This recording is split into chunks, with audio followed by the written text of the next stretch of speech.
બસ આપણે તો એ જ હતું કે અરજી આપણી પાછી ખેંચી લઈએ, ઇલેક્શન આવે અને એ લોકોને ફાયદો થાય, એ જ હતો પ્લાનિંગ.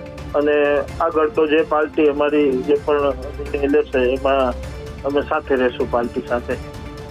એમાં પાર્ટી જે નક્કી કરશે પાર્લામેન્ટરી બોર્ડ એ જ નક્કી થઈ શકે, કારણ કે અગાઉ કેવું પણ વ્યાજબી નથી. જે પણ પાર્ટી નક્કી કરશે, અમારા માન્ય પીએમ સાહેબ છે, આપણા અમિતભાઈ શાહ સાહેબ છે, સી આર પાટીલ સાહેબ છે, ભૂપેન્દ્રભાઈ પટેલ સાહેબ છે, બધા નિર્ણય લેશે પાર્ટીના વરિષ્ઠ આગેવાન.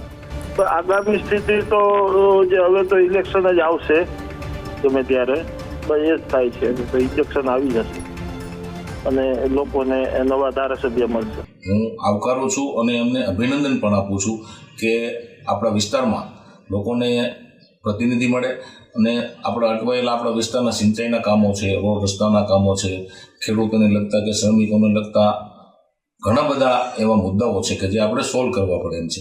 તો એમણે ચૂંટણીનો માર્ગ મોકળો કરી અને એક આવકારદાયક પગલું લીધેલ છે, તો એ પગલાંને હું આવકારું છું અને બિરદાવું છું. સાથે સાથે આવનારા દિવસોમાં બધા સિનિયર આગેવાનો સાથે મળી ખભે ખભો મિલાવી અને બધા કામ કરવાના છે.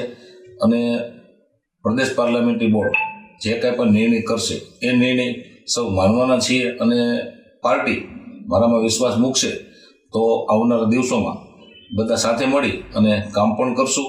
અમારી તમામ માહિતીથી અપડેટ રહેવા માટે જોડાયેલા રહો S9 ન્યૂઝ સાથે.